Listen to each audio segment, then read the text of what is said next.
BRS అధినేత మాజీ CM KCR Kaleshwaram ప్రాజెక్టుకు సంబంధించి తొలిసారి విచారణను ఎదుర్కోబోతున్నారు. కాళేశ్వరం ప్రాజెక్టు నిర్మాణంలో అవకతవకలపై రాష్ట్ర సర్కార్ ఏర్పాటు చేసిన జ్యుడిషియల్ కమిషన్ నిర్వహించే క్రాస్ ఎగ్జామినేషన్ కు హాజరు కానున్నారు కేసీఆర్. ఉదయం 11:30 బీఆర్కే భవన్ కు చేరుకోనున్న కేసీఆర్ ఓపెన్ కోర్టులో పాల్గొంటారా లేదంటే ఇన్ కెమెరా ఎంక్వైరీ కోరుకుంటారా అనే విషయంలో ఇంకా క్లారిటీ రాలేదు. ఇక మరోవైపు కేసీఆర్ కమిషన్ ఎదుట విచారణకు హాజరు కానుండటంతో బీఆర్ఎస్ నాయకులు ఆదర్శ నగర్లోని ఎమ్మెల్యే క్వార్టర్స్ కు చేరుకోనున్నారు. మాజీ మంత్రులు కేటీఆర్, హరీష్ రావుతో సహా ముఖ్య నేతలు హాజరయ్యే అవకాశం ఉంది. కేసీఆర్ విచారణ వేళ బీఆర్కే భవన్ పరిసరాల్లో భద్రతను పెంచారు పోలీసులు. బీఆర్ఎస్ శ్రేణులు భారీగా వస్తారని సమాచారం ఉండడంతో పెద్ద సంఖ్యలో పోలీసులు మోహరించారు. కాళేశ్వరం నిర్మాణం, ఆర్థిక వ్యవహారాలతో సంబంధం ఉన్న అందరు ఇంజనీర్లు, ఉన్నతాధికారులను ఇప్పటికే విచారించిన కమిషన్ ఈ నెల 6 నుంచి ప్రజాప్రతినిధులను ఎంక్వైరీ చేస్తుంది. ఇందులో భాగంగానే ఇవాళ కేసీఆర్ ను క్రాస్ ఎగ్జామినేషన్ చేయనుండగా కమిషన్ ఏ ప్రశ్నలు వేస్తోంది, దానికి కేసీఆర్ నుంచి ఎలాంటి సమాధానాలు వస్తాయనే ఉత్కంఠ నెలకొంది.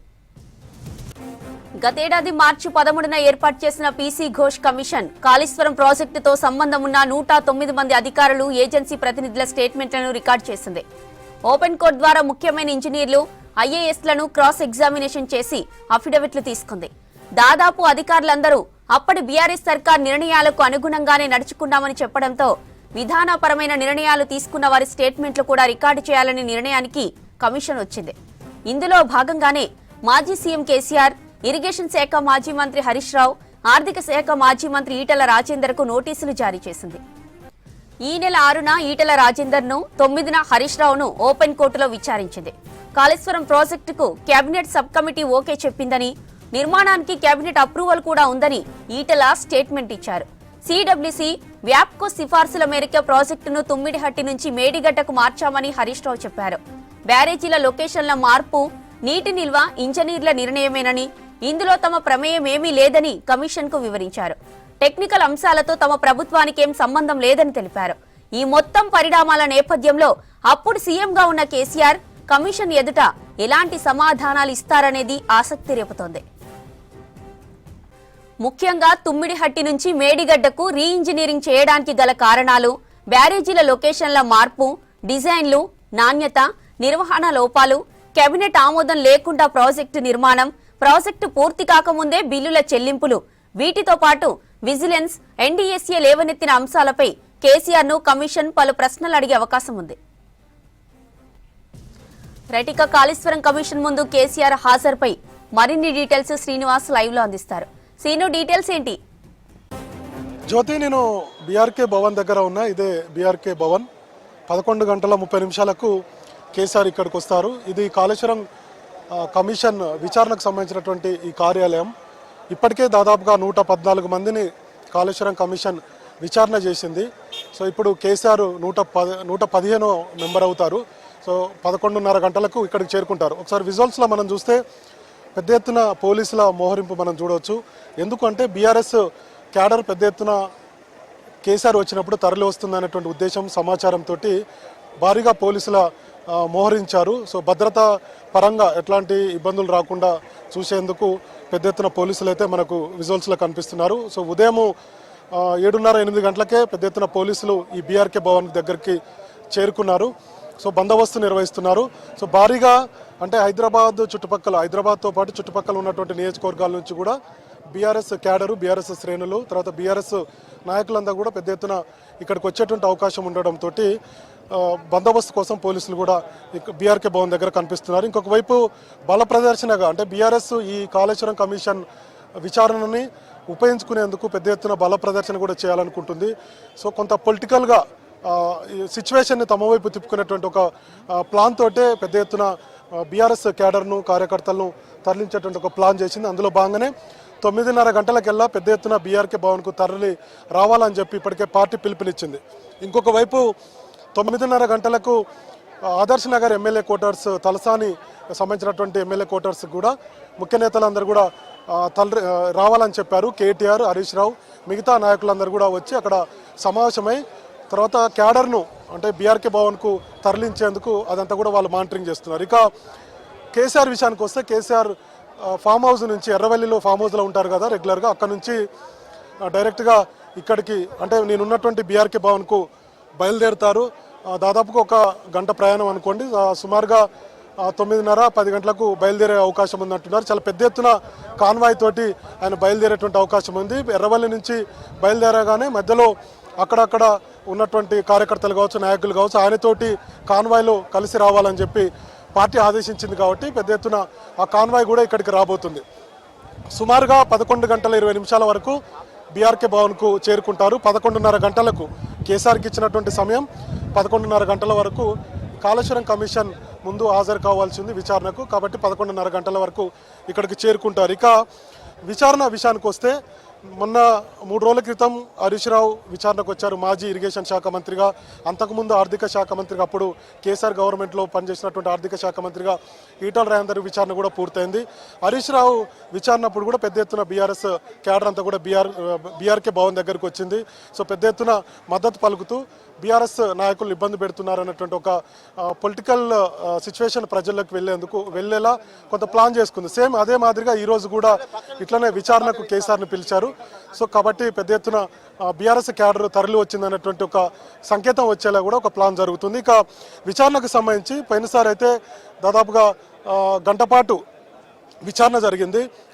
హరీష్ రావుకు సంబంధించి చాలా ప్రశ్నలు కాళేశ్వరం కమిషన్ అడిగినటువంటి ప్రశ్నలన్నిటి కూడా హరీష్ రావు సమాధానం చెప్పారు. అయితే ఇప్పుడు ఎట్లాంటి ప్రశ్నలు అడగబోతున్నారు? కాళేశ్వరం ప్రాజెక్టు నిర్మాణంలో ముఖ్యంగా మేడిగడ్డ కుంగినటువంటి పిల్లర్లు కావచ్చు, అన్నారం కావచ్చు, సుందిళ్ళ కావచ్చు, ఈ బ్యారేజీ నిర్మాణంకు సంబంధించి కొంత అవకతవకలు జరిగాయి అన్నటువంటి విషయం మీద రాష్ట్ర ప్రభుత్వము 2024 మార్చిలో కాళేశ్వరం కమిషన్ను ఏర్పాటు చేసింది. ఈ కమిషన్ను దాదాపుగా సంవత్సరం నుంచి కూడా ఇరిగేషన్ శాఖకు సంబంధించినటువంటి ఉన్నతాధికారులను విచారించింది. అట్లనే రాజకీయంగా సంబంధించి అంటే ముఖ్యంగా ఇందాక మనం చెప్పినట్టుగా జ్యోతి, ఈటల రాజేందర్, అట్లనే హరీష్ రావు, ఇప్పుడు కేసీఆర్, ఈ ముగ్గురిని కూడా ఇద్దరు విచారించింది. ఇప్పుడు కేసీఆర్ను విచారించబోతుంది. అయితే పెద్ద ఎత్తున చర్చ ఏంటంటే కేసీఆర్ను ఏం అడగబోతున్నారు? ఎందుకంటే కాళేశ్వరం ప్రాజెక్టు నిర్మాణంలో కేసీఆర్ కీలకంగా వ్యవహరించారు అనేది అందరికీ మనకు తెలిసినటువంటి విషయమే. కాబట్టి కేసీఆర్ని ఏం అడగబోతున్నారు, ఎట్లాంటి ప్రశ్నలు వేయబోతున్నారు అనేది కొంత చర్చ జరుగుతుంది. అయితే ఈ దాదాపుగా గంట పాటే ఆయన విచారణ ఉంటుందనేది చెప్తున్నారు. సో మరి ఆయన పీపీటీ కూడా ఇవ్వాలి, అంటే ఒక పవర్ పాయింట్ ప్రజెంటేషన్ కూడా ఇవ్వాలని కేసీఆర్ ప్రిపేర్ అయినట్టుగా పెద్ద ఎత్తున చర్చ జరుగుతుంది. అది ఇన్ కెమెరానా, కెమెరా లేకుండానా, ఎట్లా అనేది కూడా మరి కాసేపట్లో పూర్తి స్థాయి సమాచారం వచ్చేటువంటి అవకాశం ఉంది. కేసీఆర్ ఇక్కడికి చేరుకోబోతున్నారు కాబట్టి పెద్ద ఎత్తున బీఆర్ఎస్ క్యాడర్ కూడా బీఆర్కే భవన్ వద్దకు చేరుకుంటుంది. హరీష్ రావు తర్వాత కేటీఆర్ ఇద్దరు కూడా మానిటరింగ్ చేస్తారు. ఇంకొక ముఖ్య విషయం ఏంటంటే ఉదయమే కవిత ఫామ్ హౌస్కి వెళ్ళారు. కేసీఆర్తో కలిసి బీఆర్కే భవన్కు రాబోతున్నట్టుగా తెలిసింది. సో ఈ మధ్య కాలంలో కొంత కవిత బీఆర్ఎస్ పార్టీకి దూరంగా ఉంటున్నారు. ఈ మధ్య అంటే మే 29వ తారీఖున మీడియా చిట్చాట్లో ఆమె చేసినటువంటి కామెంట్స్ కొంత రాజకీయంగా కొంత సంచలనం సృష్టించాయి. రాష్ట్ర రాజకీయ వర్గాల్లో కూడా ఒక చర్చకు దారితీశాయి. ముఖ్యంగా చిట్చాట్లో అటు కేటీఆర్, హరీష్ రావు మీద తీవ్రస్థాయిలో ఆమె విమర్శలు చేశారు.